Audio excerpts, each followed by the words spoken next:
कार्तिक मास महात्म कथा 29वें अध्याय के अंतर्गत राजा पृथु ने कहा, हे मुनिश्रेष्ठ, आपने कलह द्वारा मुक्ति पाए जाने का वृत्तांत मुझसे कहा, जिसे मैंने ध्यान पूर्वक सुना।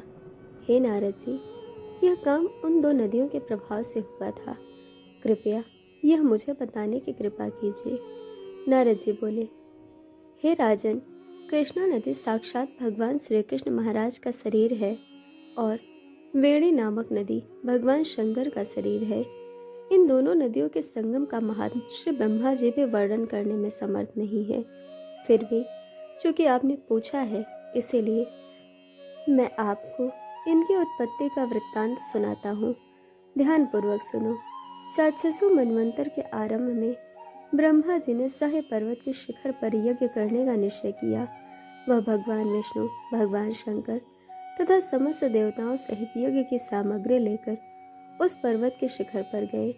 महर्षि भृगु आदि ऋषियों ने ब्रह्म मुहूर्त में उन्हें दीक्षा देने का विचार किया। तत्पश्चात भगवान विष्णु ने ब्रह्मा जी की भार्या त्वरा को बुलवाया। वह बड़ी धीमी गति से आ रही थी। इसी बीच में भृगु जी ने भगवान विष्णु से पूछा, हे प्रभु, आपने त्वरा को शीघ्रता से बुलाया था, वह क्यों नहीं आई? ब्रह्म मुहूर्त निकल जाएगा। इस पर भगवान विष्णु बोले, यदि त्वरा यथा समय नहीं आती है तो आप गायत्री को ही स्त्री मानकर दीक्षा विधान कर दीजिएगा। क्या गायत्री पुण्य कर्म में ब्रह्मा जी की स्त्री नहीं हो सकती? नारद जी ने कहा, हे राजन, भगवान विष्णु की इस बात का समर्थन भगवान शंकर जी ने भी किया। यह बात सुनकर भृगु जी ने गायत्री को ही ब्रह्मा जी की दाईं ओर बिठाकर दीक्षा विधान आरंभ कर दिया। जिस समय ऋषि मंडल गायत्री को दीक्षा देने लगा, उसी समय त्वरा भी यज्ञ मंडल में आ पहुंची। ब्रह्मा जी की दाईं ओर गायत्री को बैठा देख ईर्ष्या से कुपित होकर त्वरा बोली, जहाँ अपूज्यों की पूजा और पूज्यों की अप्रतिष्ठा होती है, वहां पर दुर्भिक्ष, मृत्यु तथा भय तीनों अवश्य हुआ करते हैं। यह गायत्री ब्रह्मा जी के दाईं ओर मेरे स्थान पर विराजमान हुई है, इसीलिए यह अदृश्य बहने वाली नदी होगी। आप सभी देवताओं ने बिना विचारे इसे मेरे स्थान पर बिठाया है, इसीलिए आप सभी जड़ रूप नदियां होंगे। नारद जी राजा पृथु से बोले, हे राजन, इस प्रकार त्वरा के श्राप को सुनकर गायत्री क्रोध से आग बबूला होकर अपने होठ चबाने लगी। देवताओं के मना करने पर भी उसने उठकर त्वरा को श्राप दे दिया। गायत्री बोली, त्वरा, जिस प्रकार ब्रह्मा जी तुम्हारे पति हैं, उसी प्रकार मेरे भी पति हैं। तुमने व्यर्थ ही श्राप दिया है, इसीलिए तुम भी नदी हो जाओ।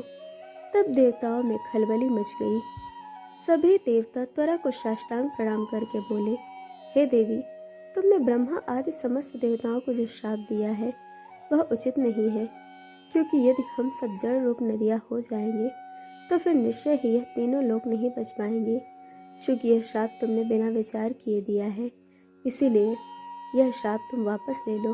त्वरा बोली, हे देवगण, आपके द्वारा यज्ञ के आरंभ में गणेश का पूजन न किए जाने के कारण ही यह विघ्न उत्पन्न हुआ है। मेरा यह श्राप कदापि खाली नहीं जा सकता, इसीलिए आप सभी अपने अंगों से जड़ीभूत होकर अश्वमेय नदियां बनाओ। हम दोनों सौतने भी अपने अपने वंशों पश्चिम में बहने वाली नदियां बनेंगी। नारद जी राजा पृथु से बोले, हे राजन, त्वरा के वचन सुनकर भगवान विष्णु, शंकर आदि सभी देवता अपने अपने अंशों से नदियां बन गए। भगवान विष्णु के अंश से कृष्णा, भगवान शंकर के अंश से वेणी तथा ब्रह्मा जी के अंश से कुमुदवती नामक नदी उत्पन्न हुई। समस्त देवताओं ने अपने अपने अंश को जड़ बनाकर वहीं सह पर्वत पर फेंक दिया। फिर उन लोगों के अंश पृथक पृथक नदियों के रूप में बहने लगे। देवताओं के अंशों से सहस्त्रों की संख्या में पश्चिम की ओर बहने वाली नदियां उत्पन्न हुई। गायत्री और त्वरा दोनों पश्चिम की ओर बहने वाली नदियां होकर एक साथ बहने लगी। उन दोनों का नाम सावित्री पड़ा।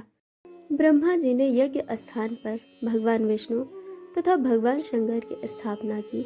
दोनों देवता महाबल तथा अतिबल के नाम से प्रसिद्ध हुए।